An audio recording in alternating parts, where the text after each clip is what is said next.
Madaktari akakuja kunitibu.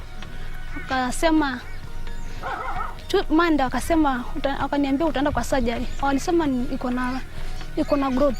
Nilienda kushughulikia hadi akaenda kutafuta NHF mama tu anakuanga nayo, lakini ugonjwa mwenye nilitibiwa hiyo kadi ilinisaidia sana. Hiyo kama tungekuwa nayo sijui tungetoka hapo lini.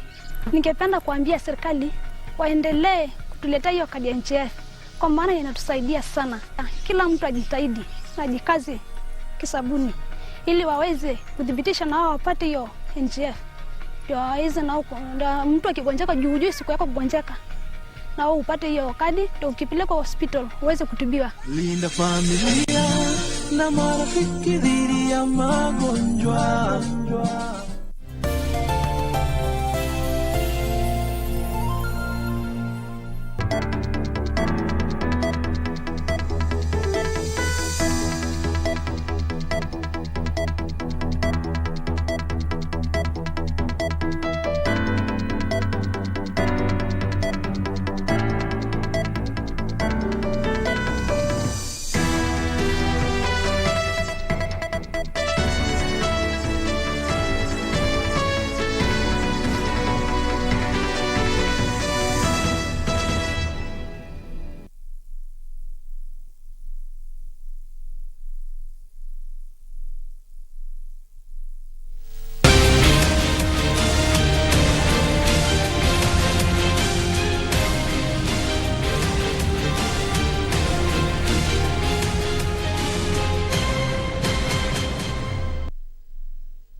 And a very good evening to you. This is Easy Friday. My name is Shiksha. Arora, of course, will be telling you what's happening in the country and beyond. Only on KBC Channel 1. Talk to us. The hashtag is Easy Friday. You can find us on social media at Shiksha Arora, at John_Kago_M, and at KBC Channel 1. Tweet us. Remember to use the hashtag Easy Friday. John, how are you doing? I see we're matching. Yeah, absolutely. Telepathy is, and that's a good thing, isn't it? We didn't discuss this. We did not at all. Valentine's still, I guess. Well, post-Valentine. All right. How about that? All right, we have the news that's been shifting up today, and it's a politicking period, even as the elections draw nigh the 9th of August. Today, the Muungano Party in Kenya endorsing Raila Odinga for the presidency, even as the deputy president says he's not engaging in any supremacy battles with Uhuru Kenyatta. Also, the National Cohesion and Integration Commission is asking political leaders to tone down their rhetoric and stop the personal attacks. We'll be dealing with that and more stories that have been shipping up to the business, sports later. We are holding brief for Karen Kibet, who's not in today. But before the note we have. Absolutely, it's time for the highlights.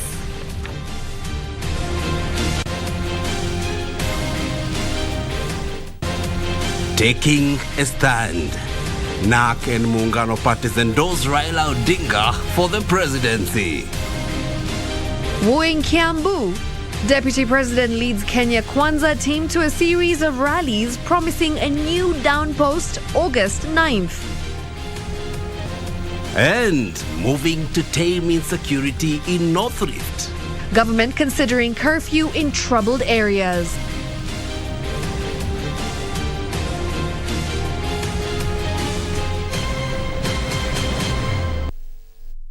All right, kickstarting the bulletin right here on hashtag Easy Friday. Remember, you can talk to us. And of course, our sign language interpreter is Susan Thuku. Now, the first story tonight, where the National Rainbow Coalition and Muungano parties have officially endorsed Raila Odinga as their preferred presidential candidate. Now, the two parties, which led a joint National Delegates Convention at the Bomas of Kenya, that was today, said they will rally their members behind the ODM leader's quest to succeed President Uhuru Kenyatta.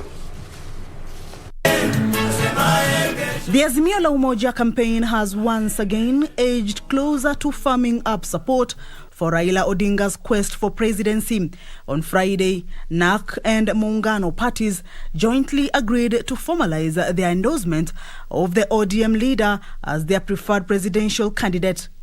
And it is common knowledge, wewe umekuwa mtetezi wa wale wanyonge. Watu wengine wakijitokeza na kusema kwamba juzi wamekuwa watetezi wa wanyonge, tutawauliza mlikuwa wapi siku hizo za zamani? We want to be able to grow our economy. But for us to be able to grow our economy, ndio tusonge mbele, tunahitaji serikali na siasa ambazo ni nzuri. The ones that can take us forward. Kwa hivyo hii ni jambo ambalo tumekutana hapa kusema kwamba ni wakati wa mabadiliko ya kina. And I want to say here, we do not coalesce around everybody. If you ask us to coalesce around some people who have no idea where they can take Kenya, we will be lying to you. We only coalesce around people who think like us, who want to help Kenya to go forward. Raila Odinga, who jetted back into the country from India, denied being a state project as alleged by Deputy President William Ruto and his political allies. Mtu ambaye ameshakuwa waziri mkuu, ameshakuwa candidate, ameshinda, na hii mnajua sina hiyo.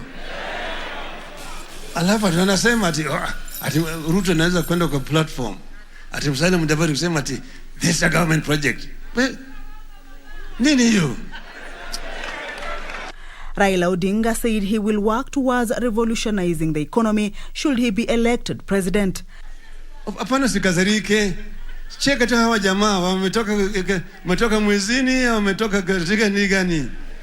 We are determined to bring about change. Adhabu nimesema harakati ya ukombozi ya tatu ya Kenya imeanza. The choice we are going to make in this election is whether we will stand with the people who believe in devolution, who have championed devolution, or the people who do not believe in devolution. Na ufisadi, wafisadi hawezi kutuambia watapigana na ufisadi. Kwa hivyo baba, tuko nyuma yako, sisi ni jeshi, makombora tuogopi, hata risasi, tutatafuta kura ya baba na tutailinda. This is the time to have no fear. This is the time to act the way they call us names that we act. Saide ya kuwa chizi ni hii. The Azimio la Umoja movement continues to widen as more parties pledge their support to rally behind Raila Odinga in the August 9th general election, with calls of uniting the country dominating. Kamchemenza for Easy Friday at the Bomas of Kenya, Nairobi. All right, Deputy President William Ruto has dismissed claims that he is in a duel with President Uhuru Kenyatta, while reacting to reports appearing in a local daily that he is shadow boxing the president through budget amendments proposed by Kikuyu Member of Parliament Kimani Ichung'wah. Ruto said the proposals made will help anchor the bottom-up economic model. Now, John Jacob Kuria has this report. The Kenya Kwanza Brigade took its campaigns to Kiambu County, appearing to respond to reports carried by a local daily that they were engaged in a contest with the government over proposals made by Kikuyu MP Kimani Ichung'wah in the 2022-2023 financial year budget. The Kenya Kwanza Brigade, led by Deputy President William Ruto, denied engaging the president in a supremacy contest. Ile budget inatengenezwa saa hizi ndio itakuwa implemented na serikali inayochaguliwa mwezi wa 8. Ni kweli ama si kweli? So there is no contest of whatever nature between us and President Uhuru Kenyatta.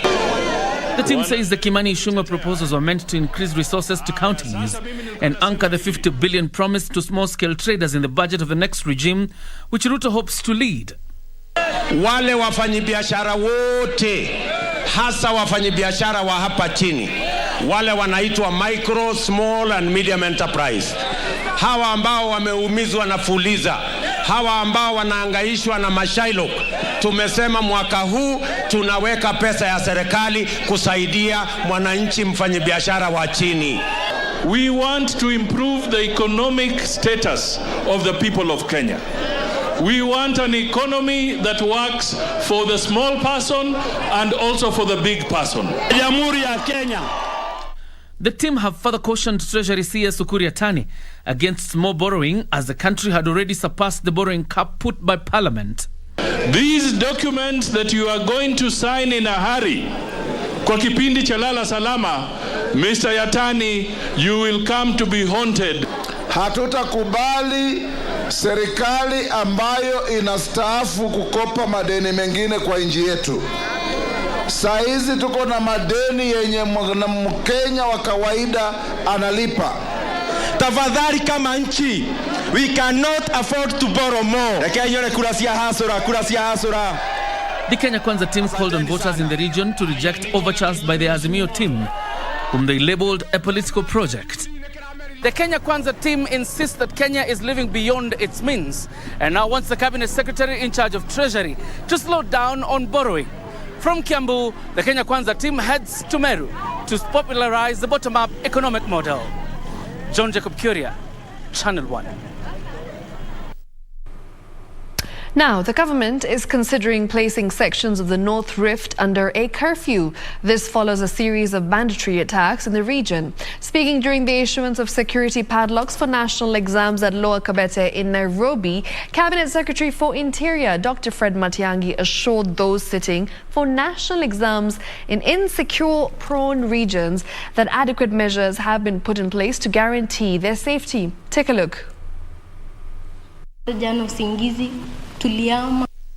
North Rift region has experienced recurrent cases of banditry attacks in the recent past, with residents being forced to move from their homes, children and women bearing the brunt of the crisis. Only yesterday evening, bandits sprayed bullets to a bus ferrying students and teachers who are left nursing various injuries. Hata chana, vichana walilala msituni, sisi tulilala msituni, hakuna hata kukula chakula, na asubuhi tukaamukia, tukaona area ni wanyama wameenda. Baada ya wiki mbili nitazunguka na tuone ya kwamba tuangalie kama tumefanya kazi kwa kiwango gani. Hadi wazazi kazi imefanyika. Watoto wanakuja shule trekking 15 kilometers kuja shule kwa sababu wamehama makwao. The situation has seen candidates in the region calling on the government to assure them of their security ahead of the national examinations that begins next month. Hata jana tulisikia marisasi, tulikuwa shule tukasikia marisasi, hatusome vizuri kwa shule, so tunaomba serikali atusaidie. Mercy Loting, a candidate at Kapturo Primary School, is worried following frequent attacks in the area, saying she is worried that the situation will affect her performance. Ningependa kuambia serikali watusaidie, watupatie ili tukae kama wale wengine ambao wako mashule saa hizi. Walimu wako lakini ni kufundisha tu ile wasiwasi. Speaking today at Lower Kabete, CS for Interior Fred Matiang'i moved to reassure students of their security, saying the government is considering placing sections of North Rift under curfew. We are going to apply a new level of force and fire to wipe out that organization, because it's no longer a matter of cattle rustling, because what cattle were in that bus that they attacked, whether our kids are in Nairobi or in Nakuru or in Kisii or wherever they are, no school buses are supposed to be on the road beyond 6:30 in the evening, period. Ruth Wamboi for Easy Friday. All right, now the National Cohesion and Integration Commission, that's the NCIC, has called on the political class to desist from making utterances that may plunge the country into chaos. NCIC says the leaders must conduct themselves with decorum in the run-up to the general election and use political rallies to strictly sell their agenda and not incite the public. National Cohesion and Integration Commission has completed mapping out political violence hotspots in the country ahead of next year's August 9 polls. According to the Commission, 23 counties have been identified as conflict zones, among them Kisumu, Uasin Gishu, and Nakuru, among others. Counties that are likely to witness, not must, likely to witness election-related violence. As a result of this, NCIC has mapped 23 counties which have been identified as conflict likely hotspot. While noting that all the identified hotspots are cosmopolitan in nature, the Commission has embarked on sensitization programs to inform residents in the region on the need for peaceful coexistence before, during, and after elections. We reached also 662 persons, among these 300 being aspiring political leaders, those who are going to be looking for posts in the next coming general elections. We reached out to them and trained them on these areas of doing things, ask for leadership in a peaceful manner. NCIC Chair Reverend Samuel Kobia called on politicians to preach peace and avoid inciting Kenyans to violence. Our observation is that a little earlier on, there was an attempt to deal with the issues, and of course there were promises, etc. But of late, we have seen politicians going personal. This is very dangerous, and it should not be allowed. We want to encourage politicians to stay with the issues, with the ideologies, etc., but not to go personal.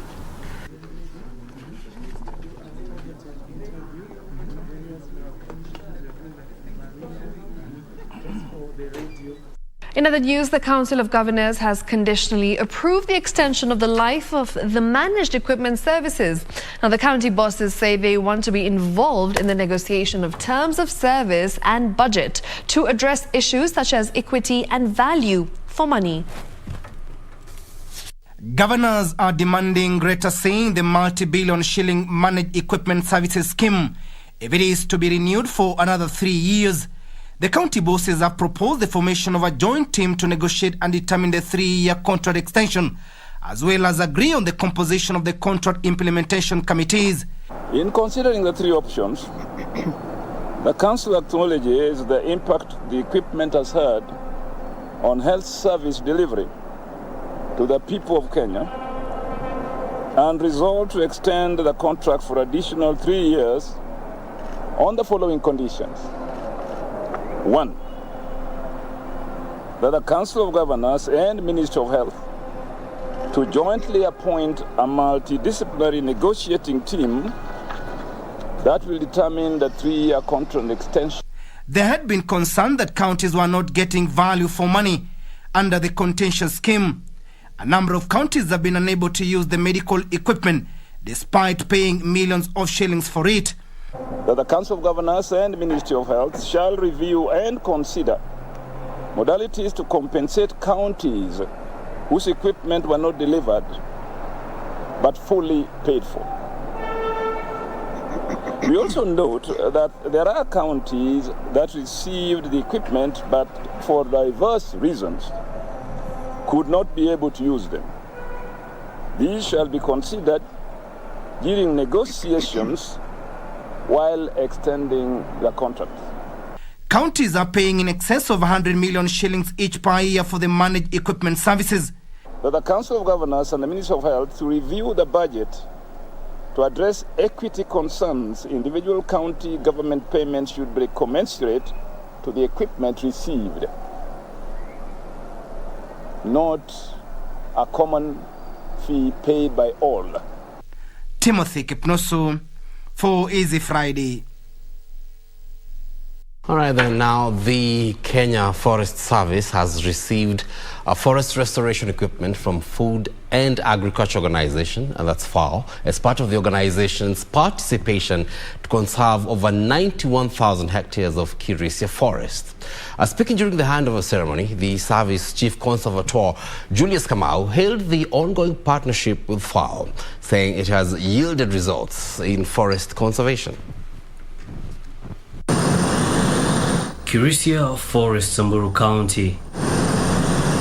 Over 91,000 hectares of green cover and vital water tower for the residents of this county.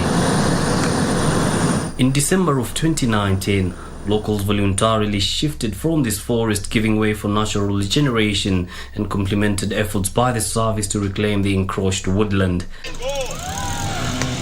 Kenya Forest Service has received forest restoration equipment from the Food and Agriculture Organization to boost these efforts. KFS Chief Conservator Julius Kamau held the gesture, noting that this will boost conservation efforts. The project will continue supporting the issues of opening for roads, because without proper access, then you cannot deal with the issue of security and even management. We are also going to have ranger houses, because again we need to provide good environment for our ranger and enforcement officers who do great work. Beyond that, as Kenya Forest Service, we want to make KBC Forest as a center of excellence, one of the model forest stations, especially in the arid and semi-arid areas. That will be a key impetus for Kenya Forest Service to be able now to take control of the Madhyo Ranges and the Doto and the Nyiro and put other strong instruments and of management to help us to do so. His sentiments echoed by Samburu West Member of Parliament Naisula Lesuda, who promised Kamau of the support of the political leadership in the area in complementing the service's desired 10% forest cover. When I was also elected, I said we have to support the program, and we have to do it for ourselves and also for other generations, so that we can protect our forest, kwa sababu haisaidii nyinyi peke yenu, haswa ni sisi. When we started this conversation, about 30% of this forest cover was actually encroached and was dilapidated or degraded, if you may call it. Now we could be so happy to say that this situation is being reversed, and very fast. The Chief Conservator also inspected nature-based enterprises by forest adjacent communities that have spurred economic growth for the communities. The joint partnership between the service and FAO hopes to restore 100 hectares of degraded forest land in areas of Naramat, Nalapunye and Karo Forest. Despite the significant efforts made by the joint partnership between the Kenya Forest Service and the relevant stakeholders, Chief Conservator of Forest Julius Kamau says that more still needs to be done to ensure that the dignity of this forest is protected and conserved for not just this generation, but the future generations as well. Yusufar reporting for Easy Friday from Samburu County. All right, you want to go first? No, go ahead. Ladies first, all right. But we have the spotlight coming up. You'll tell us about that in a bit. We're taking the first break for the evening. Many thanks indeed for choosing us to inform you tonight. A big one today. He goes with the name KM, Kago Mungai. Absolutely. So we've got Kago Mungai later on. He'll be coming in. We'll also be talking to him about his journey in the industry. And he will be performing his new single, that's Safi Safi with Mviri the Storyteller, for the very first time. All right. Right here on KBC Channel 1. Also, they're both here tonight? No, just Kagwe. Or just it's a collaboration with absolutely. That's a good one, Ability. It might make me stick around a little longer. Well, I'd love to watch the dance moves, Kago. Cool. Be back in a moment.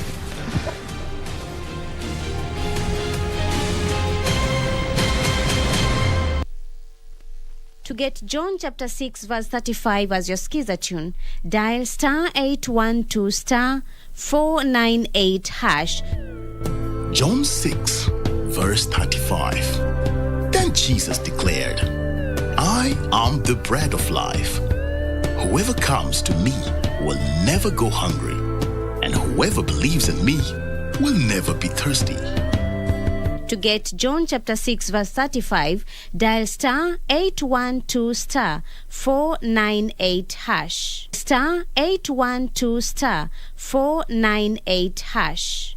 Linda familia na marafiki dhidi ya magonjwa. The UHC coverage journey is on. NHIF is working under the guidance of the Ministry of Health in the UHC Step Up, which presents an opportunity to secure Kenyans access to quality health services without suffering financial hardship. So take the bold step today and safeguard your families by enrolling to NHIF to ensure health for all. Kwa majina mimi naitwa Aquila sana yele mako. Inaishi Namanga. Wakati wa games tukikaa tu hapo na wanafunzi wenzangu. Tukicheza nikaanza kusikia vizuri. Nikamweleza mama. Sasa mama akaniambia mbona ukusemanga? Nikamwambia niliogopa. Nikaenda na mama hospital. Nikapima akaona ugonjwa niko nayo. Sasa akasema heri upelekwe Kajiado. Madaktari akakuja kunitibu. Akasema Manda akasema akaniambia utaenda kwa surgery. Walisema iko na growth. Nilienda kushughulikia hadi akaenda kutafuta NHIF juu mama tu anakuanga nayo, lakini ugonjwa mwenye nilitibiwa Hiyo kadi ilinisaidia sana.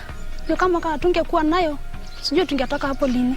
Ningependa kuambia serikali waendelee kutuletea hiyo kadi ya NHIF kwa maana inatusaidia sana. Kila mtu ajitahidi na ajikaze kisabuni ili waweze kudhibitisha na wao wapate hiyo NHIF. Ndio waweze na mtu akigonjeka juu siku yako kugonjeka na wao upate hiyo kadi, ndio ukipelekwa hospital uweze kutibiwa. Linda familia na marafiki dhidi ya magonjwa.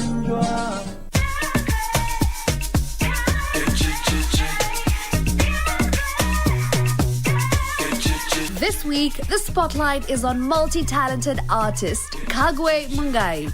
He wears many hats. He is a well-established Afro-pop singer, a songwriter with hits such as Mbogi ya Madenge, Nakulaik, and his latest collaboration with Nviri, the storyteller, Safi Safi, under his belt.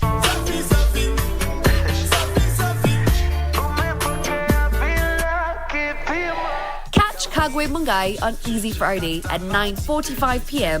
with Shiksha Arora, only on KBC Channel 1.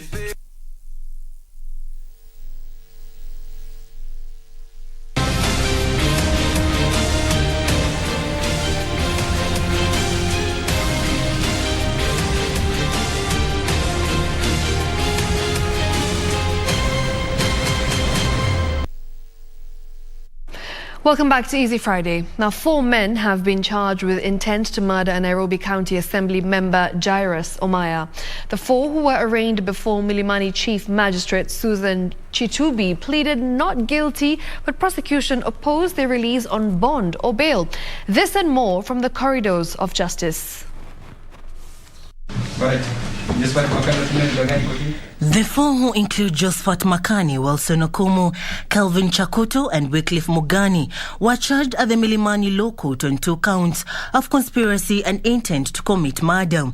It's alleged that on the 4th of February 2022, at an unknown place within Kenya, jointly with others not before the court, they conspired to murder Jairus Omaya, an MCA representing Lindi Ward in Kibra, Nairobi County. Appearing before Chief Magistrate Susan Chitubi, they pleaded not guilty, but prosecution opposed their release on bond or bail. Meanwhile, Martin Ochieng Opondo has been charged with 7 counts of fraud, which included forging a land title deed for a parcel of land in Nakuru, a Chase bank account statement, and a document from the Kenya Meat Commission local purchase order. Opondo pleaded not guilty and was granted a bond of 2 million shillings or a cash bail of 800,000 Kenyan shillings. Finally, a police officer, Evans Kemboi, has been charged with assault. It's alleged that on the night of 25th September 2020 at Jago Road Police Station, he assaulted and injured Nexon Kiruta Gitao and damaged his vehicle side mirrors. He pleaded not guilty and was granted a bond of 20,000 Kenyan shillings. Serafina Robi for Easy Friday. All right, and a quick update on the COVID situation in the country, where the country's COVID-19 positivity rate stands at 0.5% following the confirmation of 26 new COVID-19 infections out of 5,679 samples tested in the last 24 hours. Now, the total confirmed positive cases now stand at 322,640 out of the over 3.3 million samples screened in the country so far. No death has been reported today, with the total of fatalities standing at 5,633. Over 16 million vaccines have been administered in the country so far, with 7.6 million people having been partially vaccinated, while another 7.2 million have had both doses. According to data from Johns Hopkins University, over 420 million COVID-19 infections have been confirmed globally, with 5.8 million deaths being reported. All right, and away from that COVID update, we look at a bit of politics this time around from the coastal region. And ODM party leader Raila Odinga is set to tour the coast region, where he is expected to hold several rallies in 4 counties in the region to popularize his presidential bid. The former premier returns to the coast to consolidate his base against a sustained onslaught by Deputy President William Ruto, who has made several visits to the region to popularize his presidential bid, as well as the bottom-up economic model. Raila Odinga returns to the coast region to consolidate his base in a region that has faithfully backed his 3 previous presidential bids. The visit seen as a move to protect the region from a determined push by the Deputy President and other political opponents seeking to succeed President Uhuru Kenyatta. At stake is the region's numbers, with the 5 counties in the coastal belt now registering a total of 1.85 million voters, up from 1.7 million in the 2017 general elections. Deputy President William Ruto, who is keen on succeeding President Uhuru Kenyatta, was in the coast to seek support for his presidential bid 2 weeks ago. Raila Odinga will from tomorrow hold rallies in the region, starting from Kilifi County, then Mombasa on Sunday, Kwale on Monday, before winding up his vote hunt tour on Tuesday in Taita Taveta County. Today, ODM politicians from Mombasa County inspected Tononoka grounds, the venue of the rally on Sunday. Addressing the media at the venue, the leaders urged Mombasa County residents to turn up in large numbers. Hapa kwa sababu ya mkutano wa Jumapili wa Azimio ambao utafanyika hapa Kongowea, hapa mko Tononoka. Tunaomba wakazi wote, na kama kawaida wao watakuja kwa wingi. Sisi tunaomba watu wote ambao watakuja hapa kama aspirant watambue ya kwamba mkutano huu ni mkutano wa Raila Amolo Odinga. Kwa hiyo watu waeke tofauti zao kando. Jukwaa siku ya Jumapili ni la kuuza sera za Raila Amolo Odinga na sio jambo lingine lolote. Kwa hivyo nimewaomba wabunge na wale ambao wanagombania viti watakaopata nafasi ya kuzungumza waje na heshima zao na wazungumze na wafuasi wao. Pia nao wafuasi waje na heshima, maana sisi sote ni wanaazimio. We are well prepared. Tumefanya mikutano ya Azimio in the absence of Baba, in support of Baba. Very large rallies before. Tumeweza kuifanya in Likoni, tukafanya nyingine katika Mvita grounds. Now you can imagine kama zile zilikuwa zimejaa vile. Sasa hapa hiyo siku ya Jumapili watu wakuje mapema. The leaders led by Saido Abdallah, Mombasa branch chair Mohamed D. Hamis, and Mvita member of parliament Honorable Abdul Samad Sharif Nasir urged ODM leaders to put aside their differences and exercise decorum on the day of the rally. For Easy Friday from Mombasa County, I'm Michael Mondiga. Now it's time for my favorite feature, which is My Culture. And this time round, it's a continuation from last week, where at least 4,000 Maasai Morans from the Ma Siria sub-tribe in Lolgorian, Narok County, converged for the Unoto ceremony. I hope I said it right again. A social occasion that marks transition of Maasai Morans from Moranism. Now, the Unoto ceremony is a famous and vital male rite of passage amongst the Maasai community in Kenya and Tanzania. Jackie Wambiru attended the ceremony that happens once in every 10 years, and she filed the following report. This is the second and final part of the Unoto ceremony. Take a look.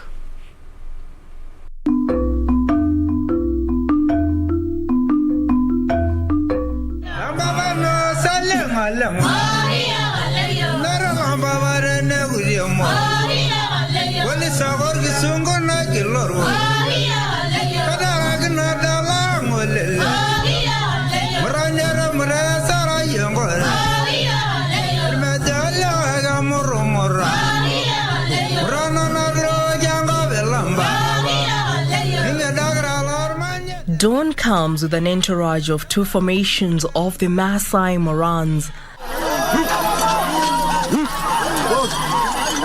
The ceremony is marked with pomp and color as the Morans carry their flags as they march into the forest in search of white ochre dubbed Enturoto. Guided by elders, the Morans are shown to a barrow where they paint their foreheads with white ochre and draw patterns on their bodies. Ni nyeupe yenye tunamalizia kwa sababu tunachukuanga rangi nyekundu inafanana na damu, lakini nyeupe ya mwisho tunafananishanga na maziwa. After Ruto, they march back to the camp. Once they arrive at the Manyata, each picks his flag and they then march in their designated formations 4 times. After these, they break for refreshments.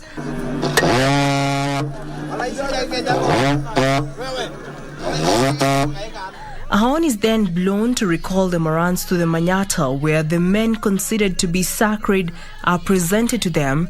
Later, the sacred man marched to the Osenkira.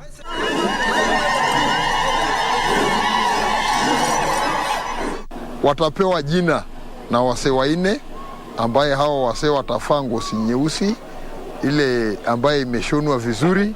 Hao wase na tena watakuwa wase wamechaguliwa, ambaye ni wase kabisa kamilifu kwa jamii, hawana mambo mabaya wamewahi kutenda.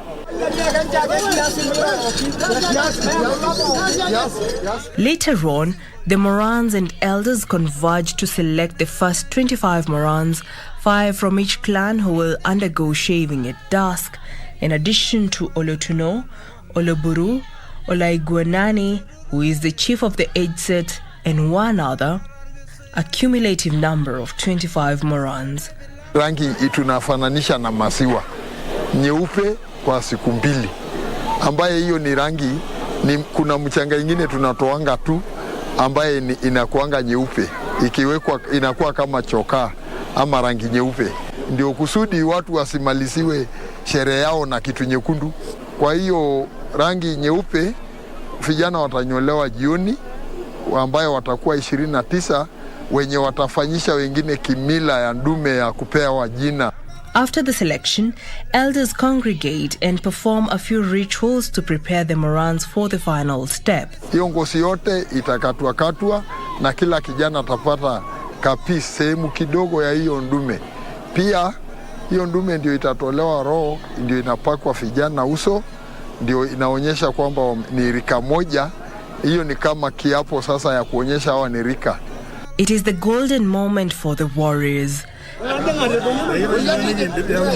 The mood is somber and tense as they await the vital part of the ceremony, shaving of their hair.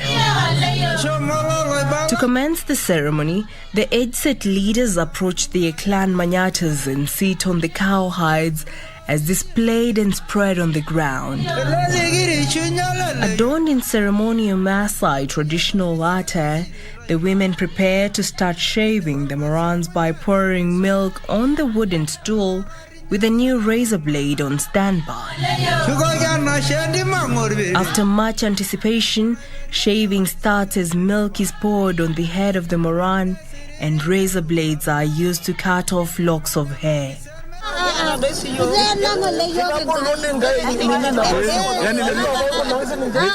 Other Morans gather to watch as their counterparts part ways with their locks of hair, which some have kept for more than 5 years, a fate that now awaits them.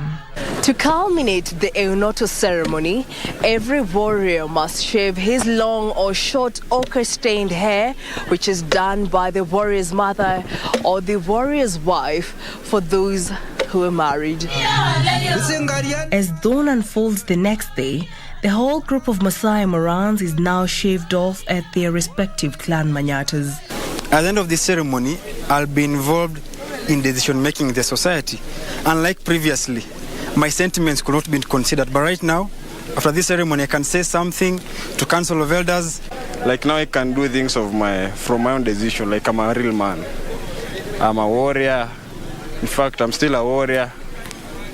So after the shaving, I'll be a man. I'll be allowed. I won't be carrying 2 sticks. I'll be carrying 1. Kupitia hapa ni njia moja ya kusaidia kijana Masai kuelewa mila na tamaduni zake. Wananyolewa wengine wote, wanakuwa wazee, alafu hii manyata sasa itakuwa imeishia hapo. Tunaenda nyumbani, wamalize mwaka 3 ama mwaka 4, wengine ya mrengo ya kushoto yao wakuje tena kufanyishwa graduation ama mwaka 7, alafu wakimaliza tena wanakaa mwaka 5, wanakuja kuunganishwa wapewe jina moja tena.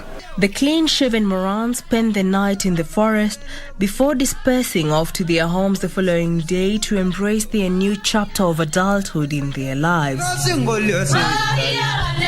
Ile watu wawili mwenye alikuwa anaongoza laini ama hiyo mrengo ya hii laini ya odd number ndiye anatakiwa afanyishwe kimila ingine ya kwenda kupewa masiwa nyumbani na wasee, ambaye ni kimila inafanyiwa, na baada atanyolewa mara ya pili na atafalishwa hiyo ngozi nyeusi. Akishamaliza mwingine tena huyo wake ambaye yeye ndiye alikuwa partner yake, alikuwa anaongoza even number, anafanyishwa hiyo kimila. Alafu wote wanarudi kwenda kufanya hiyo kimila ni kama ubatizo fulani ya kutoa kwa ile urani, kusafisha ile mambo yote ya moranism, kuingia sasa kwa elderhood. The Eunoto traditional rite of passage to Inkiramad age set is now complete, and they are now at liberty to marry, engage in the decision-making process in the community, among others. Reporting for Legends Edition, I'm Jackie Wambiru.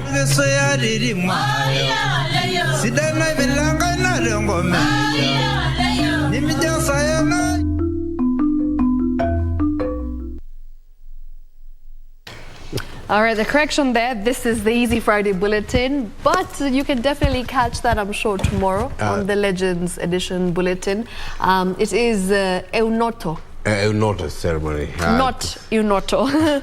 It's a mere rite of passage, and I love how the Maasai are deeply rooted in their culture. Whether landed or not, it is a really beautiful thing. Catch my culture every Friday, right here on Easy Friday. That's it. Time to shift gears now. Absolutely. We've got Betty up next with business news. Don't go too far.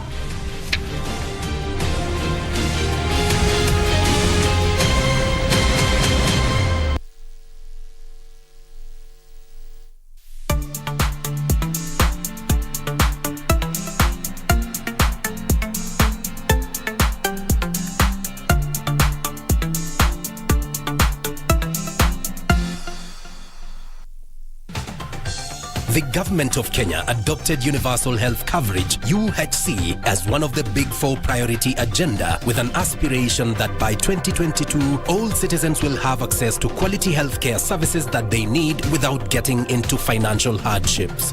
Don't suffer in silence. Visit the nearest healthcare facility and access affordable healthcare services that are now offered under the universal health coverage benefit package delivered through NHIF. For those who can afford, please remember to pay the monthly contribution of 500 shillings. The government has put mechanisms for assisting those who cannot afford to pay. Register biometrically at the nearest NHIF office. Your family's health matters to us. NHIF. Leave no one behind.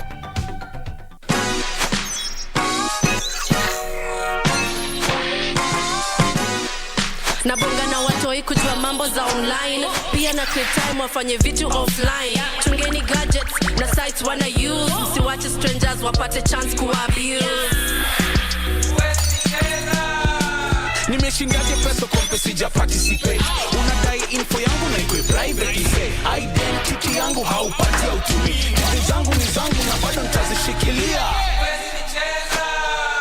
Una post story ati ni real news. Mimi sikuamini mpaka nione size of this. Una text online to me tunanifeel. Staki jokes ama mimi nitakureport for real.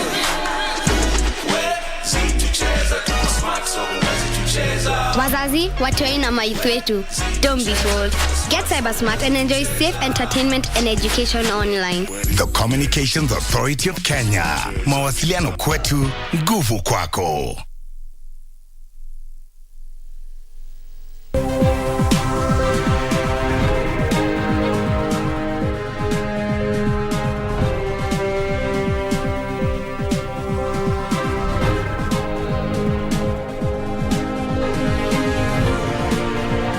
A very good evening to you. Thank you very much for keeping it easy Friday. Time now to do the business. My name is Betty Kiptum. Kenyan dairy company New KCC has inked a deal with Azim Milk Company of Oman to supply lactose-free milk worth 100 million shillings annually. The Kenya Export Promotion and Branding Agency chairperson Jaswinda Bedi says there is high untapped export potential for Kenyan products in the Gulf Cooperation Council region, such as cut flowers, textile and leather products, meat and meat products, as well as fishery products. Arab Emirates is Kenya's fourth largest trading partner globally and the top export destination in the Middle East. We have a agri-based economy. Agribusiness is big. So that is the reason yesterday we looked at floriculture as a big opportunity, because the flower export to the UAE are very small. We only do 6% of what they're importing. Kenya, which is one of the major exporters of fresh-cut flowers across the world, is keen on growing exports to the Gulf Cooperation Council that comprises of countries such as Bahrain, Iraq, Kuwait, Oman, Qatar, Saudi Arabia and the United Arab Emirates by leveraging on the ongoing Dubai Expo. We're looking at meat as another sector, we're looking at horticulture as another sector. So by and large, our core competence and strength, and if you see tea, tea is a $1.4 billion export for us, number one export, but a lot of it is just coming in as majani chai, just value addition is actually done here in Dubai. Azim Milk Company of Oman and New KCC have sealed a deal that will see Kenya exporting lactose-free milk to Oman for at least 5 years, earning the country at least 100 million shillings annually. Kenya is optimistic that more deals would be sealed during the 6-month Expo 2020 Dubai that runs until the end of next month. I would want all our visitors and those who are watching us to appreciate that Kenya has a lot to offer in terms of our agricultural produce, in terms of our manufacturing potential and logistical hub, in terms of our tourist destinations, and also the culture of warm Kenyan people. The Kenya Week celebrations were aimed at increasing global awareness on existing trade, tourism and investment opportunities in Kenya, such as cut flowers, textile and leather products, meat and meat products and fishery products. So far, over 200,000 persons have visited the Kenya Pavilion since 1st October 2021. Regina Manyara reporting for Easy Friday. That is definitely good news for dairy farmers. Well, for the banking sector, not so much. Fewer Kenyans are trooping to the banking halls for services, spelling more doom for the conventional banking model. According to the latest banking survey by the Kenya Bankers Association, 6 of 10 bank customers made their transactions remotely. The number of Kenyans with multiple bank accounts has also dropped from 77 to 62% in the last year. The dawn of mobile phone and online banking in the last 10 years has boosted the number of Kenyans with access to financial services. However, the rise in mobile banking and online transaction has come with unintended consequences: the slow death of conventional banking. The jury is still out on the future of brick-and-mortar banking model. Statistics from the Kenya Bankers Association show that mobile phone banking continues to grow, with 6 out of 10 Kenyans preferring remote banking. This represents a 6% growth from 2020, where 52% of customers preferred mobile banking, while 23% preferred internet banking. Less foot traffic is further killing the ever-present automated teller machine. In the same year, only 10 Kenyans out of 100 visited the ATM booth compared to 12 in 2020. KBA is accusing the decline in ATM preference to COVID-19 protocols. Commercial banks are now turning their banking halls into customer experience centers, while at the same time automating their services. In 2021, 46.9% preferred online transaction. However, some 12.8% of the respondents preferred human-assisted services, compared to 16% in 2020 and 26% in 2019, denoting a sustained downward trajectory. In 2021, the number of Kenyans with multiple bank accounts reduced compared to the previous year. 6 out of 10 Kenyans are 2 or 3 bank accounts, lower than the nearly 8 out of 10 observed in 2020. The decline is attributed to reduced economic activity that has resulted in reduced income as a result of the effects of the pandemic, that triggered consolidation of funds by bank clients to reduce running costs associated with maintaining bank accounts. Benson Rioba for Easy Friday. And the Kajiado County government has constructed 100 million shillings modern bridge that will ease movement from 3 wards in the county who get cut off during rainy seasons. Kajiado Governor Joseph Lenku is urging residents to take advantage of the bridge as it will further open up the county economically. Here are the details of these and other stories in our corporate briefs. 3 wards in Kajiado County share the same connectivity gravel road that usually cut across the Orkeriai River. Locals have not known any bridge for years. During the rainy season, the sandy 50 meters river usually bursts its banks, making it hard for motorists to cross over. Kajiado Governor Joseph Lenku said the bridge will improve service delivery and the economy of the area. Mnajua sehemu hii ni sehemu ya kilimo haswa ya nyanya na vitunguu ama njia ya irrigation, na watu wengi wanafaidika na hiyo maneno ya kilimo, na wamekuwa wakipata shida kubwa sana kwa sababu ya usafiri kutoka ng'ambo ya mto ule na kuja sehemu hii ambayo ndio barabara iko na ndio inaelekea sokoni. Hii daraja ni njia moja ya kuhakikisha kwamba wananchi wetu uchumi yao imeboreka na biashara yao ya kilimo inasonga mbele.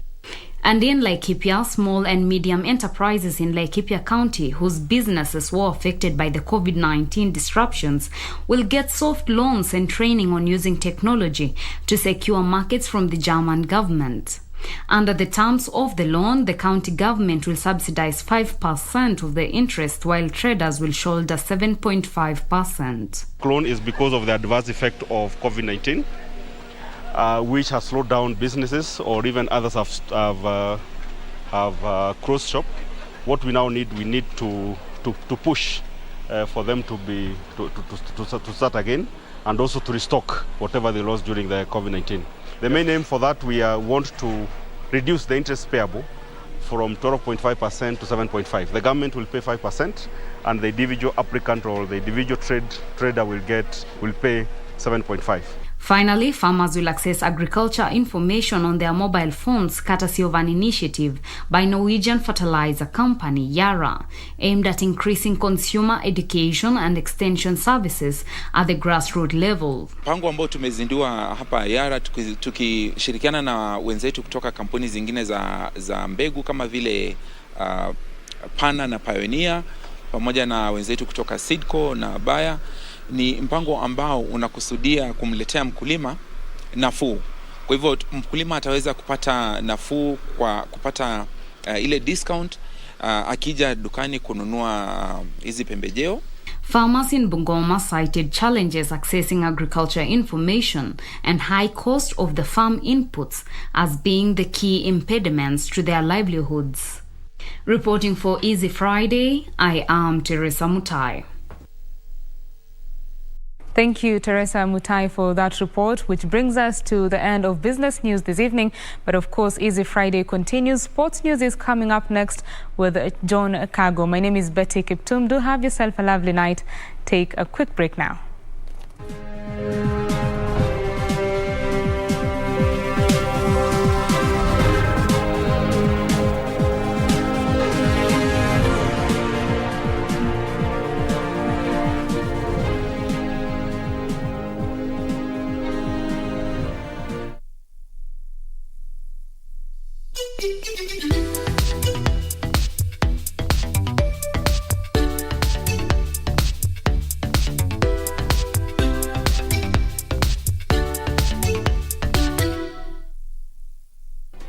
Do you have a news story to share with KBC? Get in touch swiftly on email news@kbc.co.ke or call 0723-892-654 or 0734-780-124.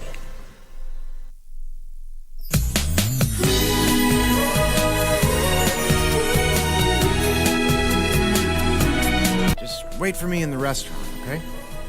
Oh. Aren't you afraid she's gonna catch us? What are we gonna do?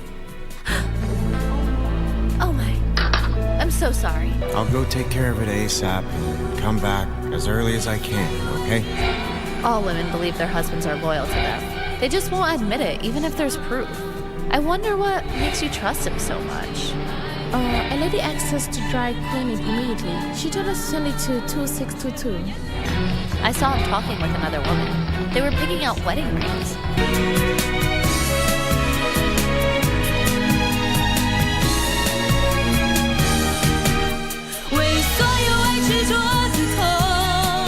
Love, love, love. Love is in the air! It's celebrated in all phones worldwide. There is the Kenyan love. Looks like it's Valentine's Day. The children's love.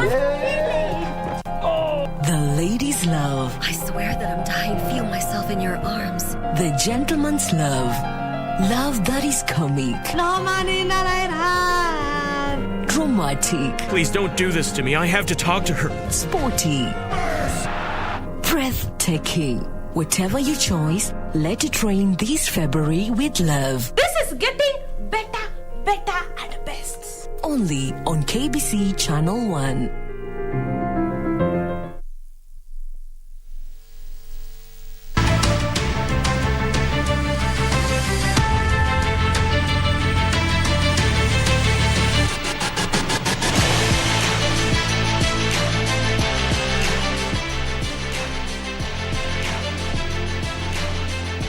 All right, and it's time for us to speak sports. Magical Kenya Open Tournament Director Patrick Obath has called on golf enthusiasts to turn up in large numbers to support Team Kenya. The three-day event is set to take place at Muthaiga Golf Club. That's from the 3rd to the 5th of March this year. Speaking during the presentation of the 56 million sponsorship from Absa Bank, Magical Kenya Open Tournament Director Patrick Obath said that the supporters will play an integral role in motivating the Kenyan team. The number of national invites who are not members of the European Tour is limited to 8. In fact, it is normally 6. So the number, we've actually had an increase by the European Tour to increase it to 8. And already, so that is already a concession they've given us. I don't think we'll get any more than that number.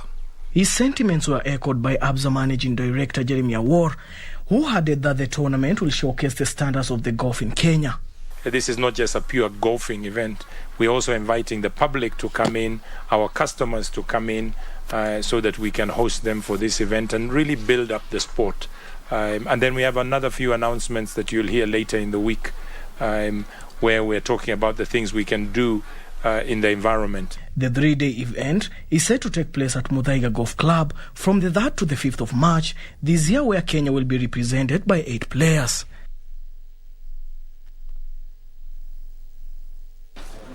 All right, now Olympic marathon champion Eliud Kipchoge is set to make his competitive return at the 2022 Tokyo Marathon slated for March the 6th. Now, Kipchoge successfully defended his Olympic marathon crown on the streets of Sapporo at the Tokyo 2020 Games. Kipchoge is targeting a return to Japan, where he will make his Tokyo Marathon debut, a record-breaking 4-time winner of the London Marathon, a 3-time Berlin Marathon champion, and 2014 Chicago Marathon champion. Kipchoge will be pursuing victory at a 4th marathon major in Tokyo. The reigning world marathon record holder will be joined by his teammates. That's Jonathan Korir, Laban Korir, and Ashete Bekere. Philemon Kacharan and Noah Kipkemboi will join as pacemakers.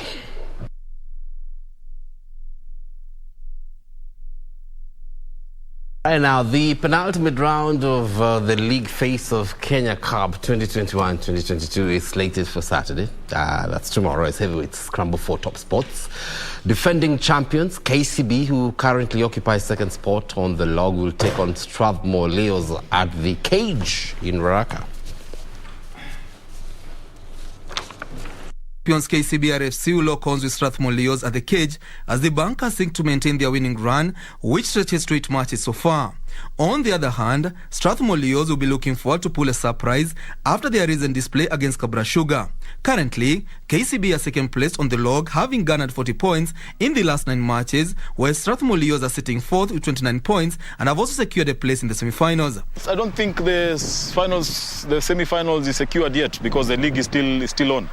Yes, 2 big games coming up this weekend, Strathmore Leos and finally Cabarras. We want to get maximum points so that we can go into the league on a high. The slots, we still have to fight for a better slot. If we win all the games with the bonus point, we might be top and have a home final. Away in Kakamega, there will be a doubleheader as Masinde Muliro University takes on Mwamba in an early kickoff, while leaders Cabras will face Homeboys. In other fixtures, Kenya Harlequins will take on Top Fry, Non-Scripts will be up against Impala, while Menengai Oilers will face Black Blood.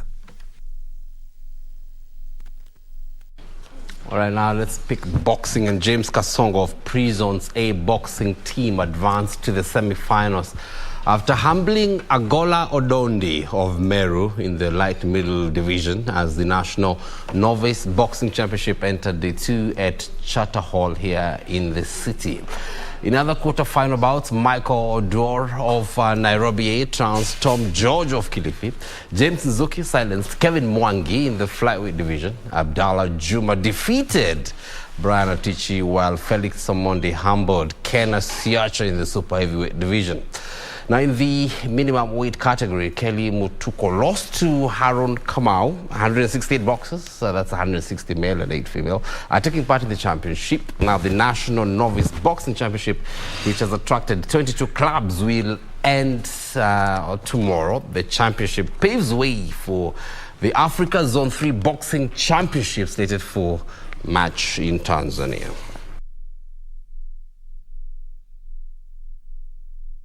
And Eileen Ju became the first freestyle skier to win Olympic medals in the 3 different events after winning half-pipe final. China's 18-year Ju won with 95.25 to add to her big air gold and slopestyle silver.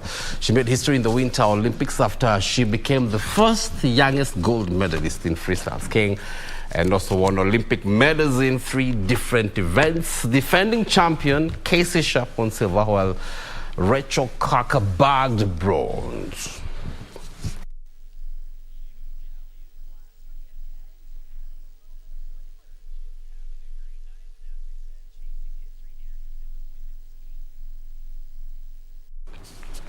All right, now it's a busy weekend coming up. My good friend Samir made sure I became a Manchester City fan. Manchester City is playing Tottenham tomorrow. It's a big one. We have all the results from all the action happening tomorrow, and of course other sporting activities during sports tomorrow. It's time for us to wrap up the first part of Easy Friday. Time for me to say adios, but you need to stick around. A big one is coming. That's the spotlight. Shiksha Arora is hosting Kagwe Mongai. They're on the background, gearing up for the big show coming up in a bit. On behalf of the team, good night. So long.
If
maji, washa huku Nairobi ni party, pewa kiti ifikie wazazi, toa form huku Nairobi ni party.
All right, we've got the one and only Kago Mungai in studio. This is Easy Friday. I am Shiksha Arora, and if you want to ask me anything, you know, in fact, if you want to ask him anything, get them in. The hashtag is Easy Friday on Twitter, at Shiksha Arora, at Kago Mungai, at KBC Channel 1. Talk to us, tell us where you're watching from, and we will definitely be giving you a shout out later on. But for now, ladies and gentlemen, it's time for the heartthrob. And let me tell you a funny story.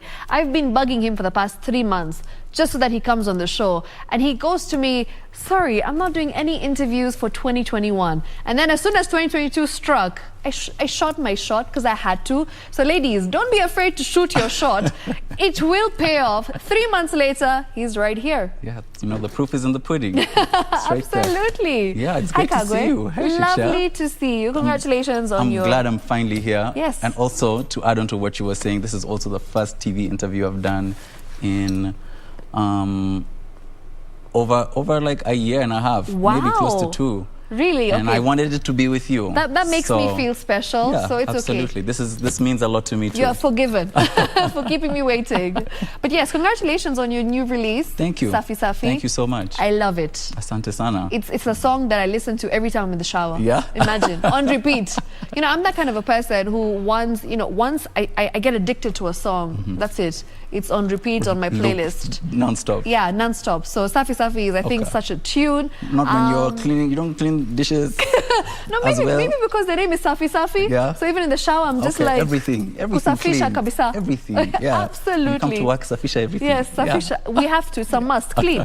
So let me ask you. I saw that you have been cooking this song in Viri since 2020. Yeah. And now finally in 2022 is when we get to hear it. Yeah. Why did it take so long?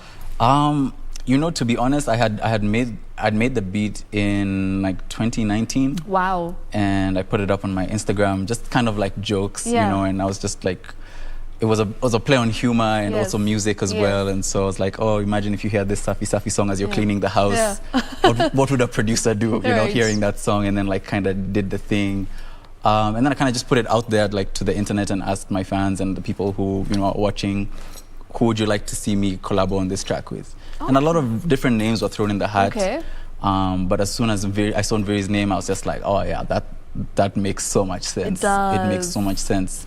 So I got him, invited him over to my house, had my little studio set up in the house. So he came through. We had a nice, good time. And then we recorded it, and then the song sat for like 2 years. Wow. One, because of pandemic, right? Yes, of course. And I think at the time, everyone was kind of just trying to figure out what happens next. What do we do?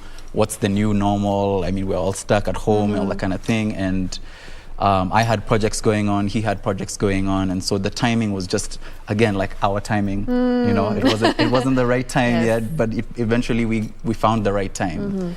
And that was this year. Amazing. Yeah. Absolutely amazing.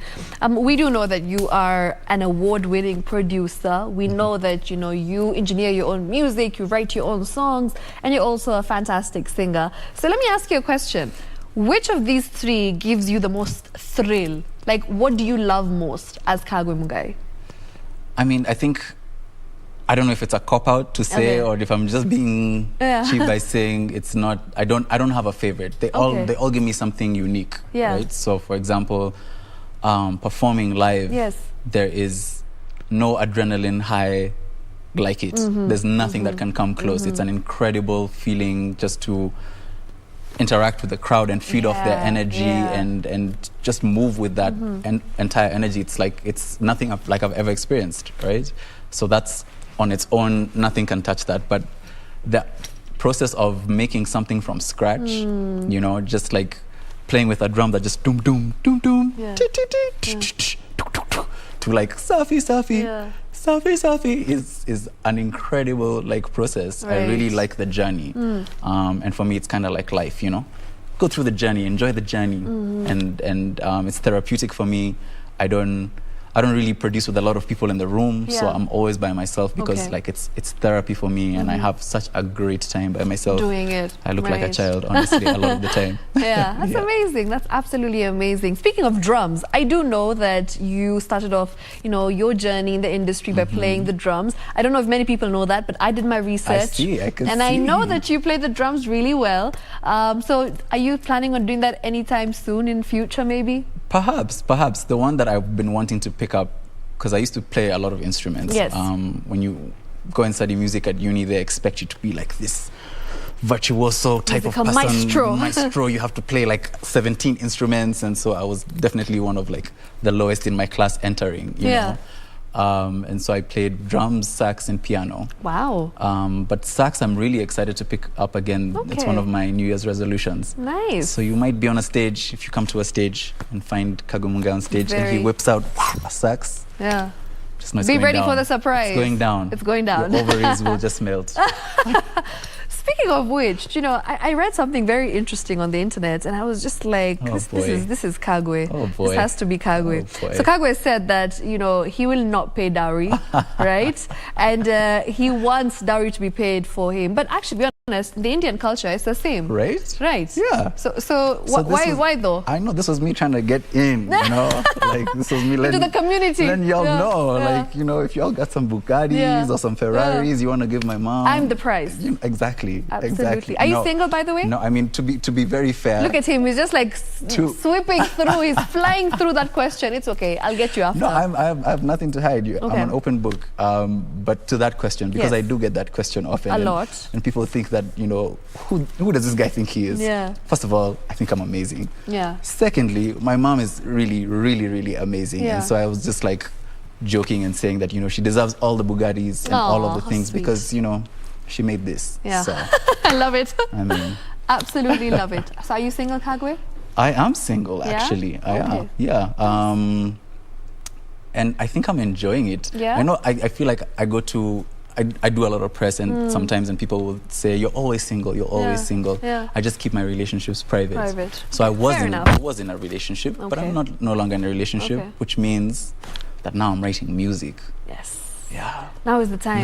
Nice when we write those emotional songs. Do you know, like Taylor Swift actually writes a lot about her relationships, about her exes. Have you done that before? Oh yeah. I'm sure you have. Oh right? yeah. There's a song called Creeper that was about an ex. Till the End was about an ex. Wow. A few of them actually. Okay. Yeah.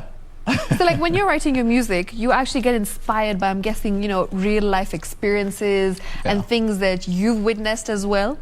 True, yes.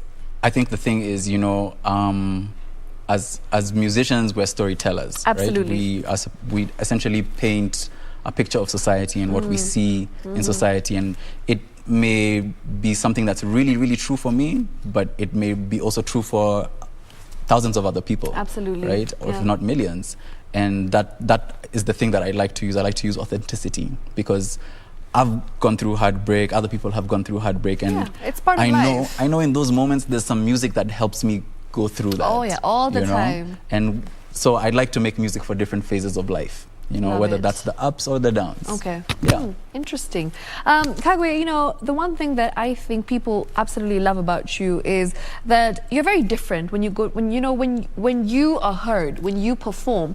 There's something about your voice that's very different. It's not your cliche Kenyan musician, Kenyan singer voice, right?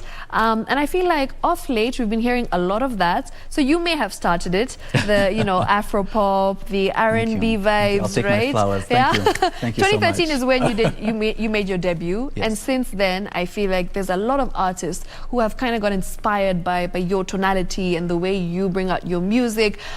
Is this something that you want to continue doing? Recently we heard Mbogia Madenge, and that was a bit of gengeton that you kind of incorporated into your music.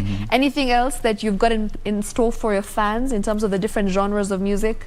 Yeah, absolutely. Absolutely. I always say there's our greatest asset as Kenyan artists is that we are diverse. Yes. So and the great thing about our diversity is that you can listen to a bunch of different things. So in the morning I can play major, immediately after that I can play trio mio, and then I can play Kago, and then I can play Viri, and I can play Sauti, and I can go back to Kago if I want to. Like there's so much time to listen to so many different kinds of styles of music, that for me I don't feel like being bound by any genre. Okay. Right? I mean, even the greats are not bound by genre. You make music for different eras or for classics or for time. Yeah. Love it. Kagwe, what are some of your hobbies, your interests that we don't know about? We know that you're very involved in art. I follow you on Instagram, and I'm always seeing you painting, and you talk about how therapeutic it is. Are you the next Picasso? Oh, the next, they used to call him Kagwe, and then they couldn't pronounce it properly back in those days, before we were liberated and all of that. No, I mean, I've always loved art. I've always loved painting. I was actually deciding when I was going to uni, it was either going to be an art degree or a music degree. Okay. Yeah, and I chose music, obviously. And here we are today. Here we are. But I've managed to, bring back my passions to life. We have a really cool event called Booze and Brushes at OB, and it's something that we developed over, early COVID. Yeah, during the pandemic, I remember. That's how it started off. Yeah, we just wanted something that would be fun to do with friends. And I was at home, I'd be painting, and then I'd invite a friend over, and we'd chill and paint, and then more friends would want to come through, and we're like, okay, we definitely can't have like a house party like this because obviously COVID. So we decided, when restaurants are open up, let's go back into restaurants and do some painting and some sipping and having a good time. Having a good time indeed. Kagwe, the one thing I think artists of today, I feel, need to really, really get accustomed to is this whole social media fame. Because as we know, an artist nowadays without social media, it's very hard for them to survive in the industry because there's TikTok and there's Instagram, and you should promote your music, you should be able to dance, and you need to be able to do a whole bunch of things. I've seen you on TikTok as well. And is this something that you've been very intentional about when it comes to posting about your songs and getting dance challenges out there? The song Bogia Madenge, I remember the dance challenge went viral at some point, and I was like, this is great. So is this something that you really want to be intentional with when it comes to promoting your music? Absolutely, absolutely. I mean, the thing is, when we sit down and we craft all of these things, there's a lot of planning that goes into releases, and so we'll not only just play the music for different DJs and different people with different ears to give us feedback, but we'll also play it for people that I guess are in that space as well, and so we invite people just to listen. We don't force them to post anything. It's just come and have a listen. Do you like the song? How do you feel about it? Does it move you in a certain way? And then now we can make tweaks and things. And so even now when we're doing the dances, then it can be a lot more fun. You know, because then it's something that we're all a part of, and it's bigger than me, you know, and that is very intentional, because the music it wasn't just meant for me, it's meant for others, and if there's any way to do that is by collaborating. Yeah. Amazing. Kagwe, what's your plan for the next few years? I know, I'm sure you get asked this question a lot, but is there really something that, you know, you want to do that you haven't done in these few years? You mentioned that you want to play the saxophone and you want to get back to it. Anything else that you really want to do? I'm excited about a lot. This year is actually a really exciting year. Okay. So there's a bunch of different things that have come out. Safi Safi is now out. We've recently done a really cool commercial with Stanchat. Yes. And it's leading up to even more things. From about April, I'm going to be on tour. Oh, so exciting. All over the country. I'm going to be coming to different places, wherever you are. Holla at me in the comments. Let me know. We'll come through. But we're very, very excited for that. It's gonna be quite a big tour. We have a lot of guest artists as well coming through from city to city. And then obviously an album. Oh, nice. Yeah, there's an album in the works that's actually a really incredible album. It used to be called The Incredible, and then that word wasn't enough anymore. So now we're trying to come up on with Twitter. Your name's The Incredible. Yeah. Right? Yeah. So is that something to do with that? So initially that was the plan. The name was going to be The Incredible, the album, right? Okay. And that was around early pandemic times. Yeah. But now the name is changing a little bit. It's changing. It's still very incredible. it's just changing a little bit. Yeah. Okay, also, I want to skydive. Oh, I want to skydive too. Yeah. Let's do it. This is the year. This is the year to skydive. I went to skydive last year, but then again, you know, COVID and traveling and stuff. So I made a promise to myself. It's on my bucket list. So this year, I'm going to make sure it happens. So can we hold each other accountable? This year we're going skydiving. We're going to skydive. Pinky. Thank you, sir. This is a contract. It is. On national television, right? Yes. Kagwe, who are some of the artists that you'd love to work with in the future? You just collaborated with Viri. Any female artist that, you know, you would love to just see how your voices blend together?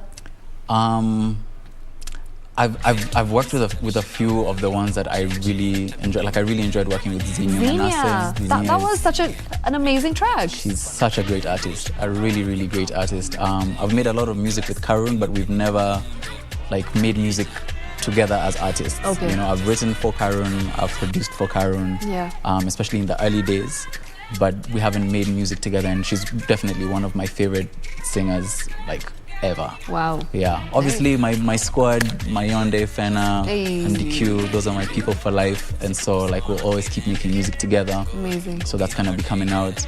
But I also really like some of, the new rappers as well. People like Mandy. Mandy's really dope. Saru I just had her, a few weeks ago. She's incredible. Yeah. Saru is very dope.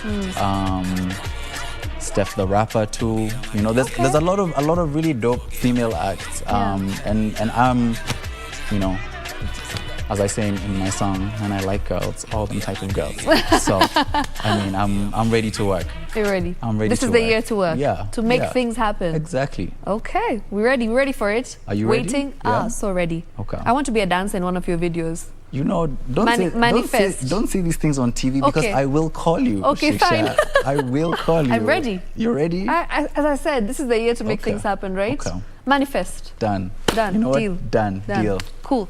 Kagwe, you know, I'm sure things in terms of your social media presence, your personality on social media, as what I see, is very similar to who you are in person, right? Are you an introvert? Are you an extrovert? I've always been curious to know because I can't crack that. What would your guess be? I feel like you're in the middle. Yeah. You're an ambivert. Yeah. You're in the middle of being an introvert and an extrovert. So when you go out and you meet people, has there ever been a time when you're like, no, you know, I don't want to speak to anybody. I want to be on my own in my little bubble. Yes, all the time. Okay. All the time. In fact, I felt like I had to create a persona, right, that would easily interact with people. Yeah. Because I mean, the truth is I make a lot of this music, like I said, by myself in a little room. Yes. And then we press upload and then we sit, right? Okay. And then weeks, days, months later, there's people that like know this song word for word or have been touched by a song in a certain way. And that interaction can be sometimes overwhelming, you know, just because the person is extremely passionate. And I appreciate that. And I don't ever want to be that artist that leaves a negative impression on one of my supporters, you know. And so I had to like create this persona in my mind. So when you go out and people come up to you and ask for selfies and so this guy go that just crazy. like you say what's up and he's just like what's up, take me out to dinner, you know. Right. So, speaking of overwhelming, I'm Yeah. sure the DMs must be overwhelming. Do you reply to DMs, by the way? from time to time, not all the time. How many DMs do you get in a day? I'm just curious. I don't know. Yeah, there's I too don't- many. I don't know. Yeah. I don't count. It's Okay. I feel like it's not good to count. But I mean, I appreciate it. I'm a terrible texter. Yeah. And so even replying to messages or DMs, I'm usually extremely terrible with that. My mom is always on just like, you're terrible, you'll never find a girlfriend. Yeah, because of my text back game. Yeah. Yeah. Who is your number one supporter? You've mentioned your mom a lot. Is it your Yeah. mom? Is she always there rooting for you, telling you, "I love your songs"? For sure. I mean, like, she doesn't come for my shows. Okay. Because that gets a bit different. Yeah. You know, sometimes. Yeah. With the ladies. Yeah, people will throw all Yeah. sorts of things from Yeah. inside their body onto the stage. Okay. And I don't think you want to see your baby boy doing, you know, catching a bra. Yeah. Yeah. Okay. Yeah, but I mean, definitely also my team, for sure. There's so much that we've been through together, and these guys really ride for me. And yeah, they're incredible. I don't think I have a better support system. That's amazing. Yeah. You know, and the fact that when we meet, I mean, the way I've seen you interact with people, I just think you're so humble. And I love that about you. Thanks. Yeah, I think you're very approachable. Good. Do people tell you that? No, No? people think that I'm actually just like, I'm going to just do the hair flip thing at Really? them and be like, listen, No. security. I don't think so. I think I don't think so you either. have a very warm vibe. Yeah, I think if you get to know me, then Yeah. maybe you might see it. But from far, it's just like, who does that guy think he is? Oh, really? Where is he standing all cute like that? I think it's just because of the way you look. Now, you can't help that, right? You know, it's not, what are you going to do? It's God. Yeah, it's not my fault, guys. I didn't choose this life. There's no ways that I would let you go without performing Safi Safi. So I think we must do that. But before we do that, you know, as we wrap up, anything you'd like to tell your fans, people who are watching, and just, you know, maybe give them a shout out. Yeah, no, absolutely. Thank you guys so much. This has been an incredible evening with Shiksha and the entire crew here. I'm really happy that this is my reintroduction back into TV. I haven't been here in a long time, but I'm glad that we got to finally do this. And thank you guys so much for watching and for supporting me and for supporting Shiksha. And make sure you go and check out the video Safi Safi if you haven't watched it on YouTube. It's banging. It's banging. And it's Friday, so this is the time for a banger. Loudly, volume, ongeza volume. Kabisa. And you know what? It's time for you to ongeza volume, because we are going to be just, you know, listening to you and vibing with you. Yes. So let's do that. Call Jacks, are you ready? Always ready. So we go. Let's go.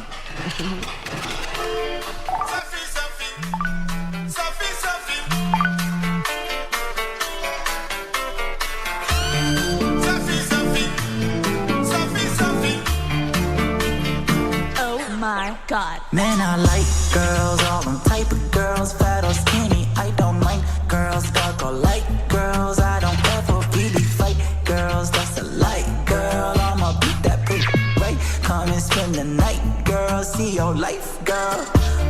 Cause I'm looking fresh, don't you agree? Yeah. You almost looking just as cute as me, yeah. Staring at them fashion of her jeans, yeah. You dirty, but you clean. Safi, Safi. Safi, Safi. Yeah, you dirty, but you clean. Safi, Safi. Safi, Safi. Yeah, you dirty, but you clean. Ooh, girl, I think you already know. Me who already, me who big a shot. Rumors zimeshika, rumors zina show. Niko na talanta, baby, niko na dough. Ooh, have you been here before? Pleasure unayo bila kipimo. Kazi karura, kazi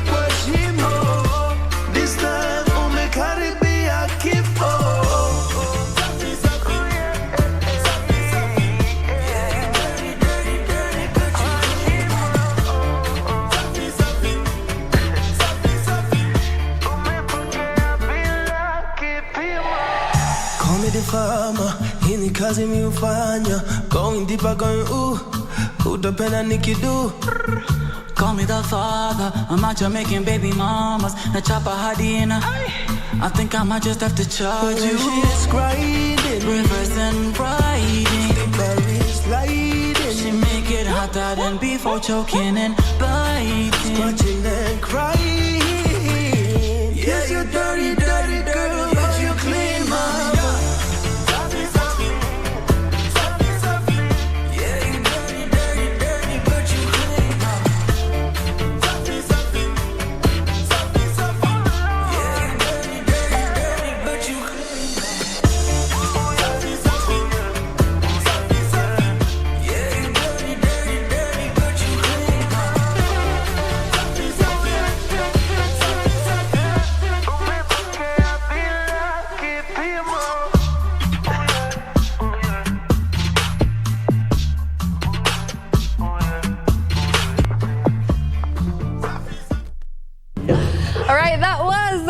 Kago Mungai right here live in studio. Thank you so much for tuning in. This has been Easy Friday. We'll do this again next week, same time, same place. Until then, good night, take care, enjoy the rest of your weekend. Shiksha Arora signing out. Safi Safi.